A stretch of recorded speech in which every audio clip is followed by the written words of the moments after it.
बेलपुकुर की राजकुमारी लावण्या अपनी सहेली प्रिया के साथ घने जंगल में घूम रही थी। उसकी नाक की नथ उसकी सुंदरता को और बढ़ा रही थी। उन्हें नहीं पता था कि ये नथ उन्हें कितनी बड़ी मुसीबत में डाल देगी।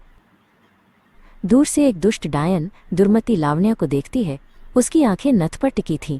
कितनी सुंदर नथ है इसकी, अगर ये नथ मुझे मिल जाए तो मेरा दैत्य राज मुझ पर मर मिटेगा, वो मन ही मन सोचती है। डायन ने तुरंत एक योजना बनाई। उसने पलक झपकते ही एक बुजुर्ग कमजोर महिला का रूप बदल लिया। वो धीरे धीरे लावण्या और प्रिया की ओर बढ़ी, अपनी आंखों में एक नकली दर्द लिए। सुनो बेटी, मेरी मदद करो, वो धीमी आवाज में कहती है। लावण्या, हमेशा दयालु, तुरंत उस बुजुर्ग महिला के पास गई। क्या हुआ माँ जी? आप कौन हैं? हम आपकी क्या मदद कर सकते हैं? लावण्या ने चिंता से पूछा। प्रिया भी पास खड़ी थी, थोड़ी संशय में। डायन ने एक लंबी कहानी सुनाई जिसमें उसने अपनी पोती की शादी और एक विशेष नथ की आवश्यकता का जिक्र किया। फिर उसने लावण्या से उसकी नथ मांग ली। लावण्या ने तुरंत मना कर दिया। ये मेरी माँ की आखिरी निशानी है, मैं ये तुम्हें नहीं दे सकती। लावण्या के मना करते ही डायन का नकली रूप चकनाचूर हो गया। उसका असली भयानक रूप सामने आया। वो गुस्से में चिल्लाती है, अगर तूने ये नथ नहीं दी तो सोच ले तेरा क्या होगा। उसने एक भयानक मंत्र बोलना शुरू किया। मंत्र के प्रभाव से लावण्या का रूप बदलने लगा। उसकी त्वचा हरी पड़ने लगी, उसके बाल उलझ गए और उसकी सुंदर आंखें लाल हो गईं। प्रिया डरकर पीछे हट गई, उसके चेहरे पर भय साफ दिख रहा था। वो मदद के लिए चिल्लाई और घने जंगल में भाग गई। शाम तक राजकुमारी लावण्या एक भयानक चुड़ैल बन चुकी थी। वो अपनी नाक की नथ उतारने की कोशिश करती है पर वो उतरती नहीं।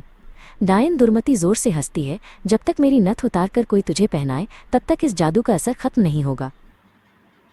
लावण्या अपने नए भयानक रूप में किसी तरह महल लौटती है। पहरेदार उसे पहचान नहीं पाते, लेकिन उसकी आवाज़ सुनकर महाराज विक्रम उसे पहचान लेते हैं।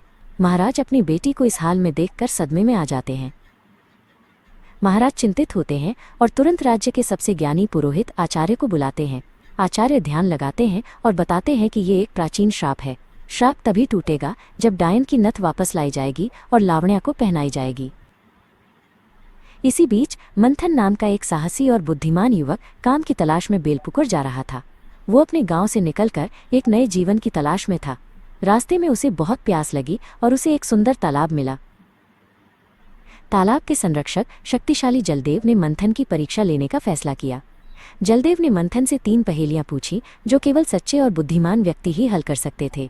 मंथन ने अपनी बुद्धि का प्रयोग किया और तीनों सवालों का सही जवाब दिया।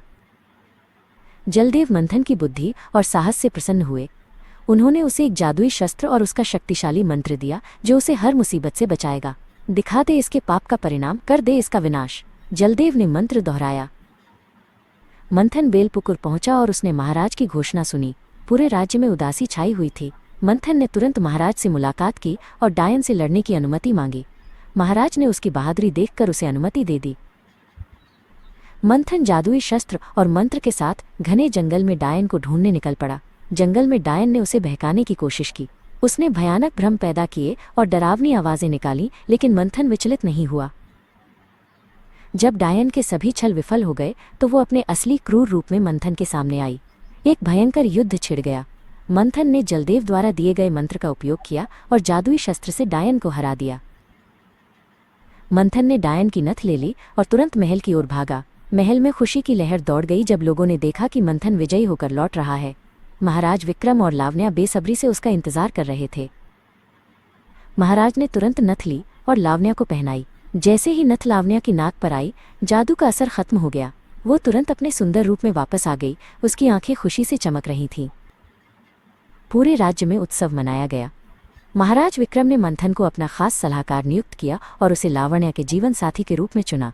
मंथन की बहादुरी और बुद्धिमत्ता की हर जगह प्रशंसा हुई। लावण्या और मंथन ने एक दूसरे से शादी की और खुशी खुशी रहने लगे। उनके शासनकाल में बेलपुकुर राज्य में शांति और समृद्धि वापस आ गई। उनकी कहानी साहस, प्रेम और अच्छाई की विजय का प्रतीक बन गई।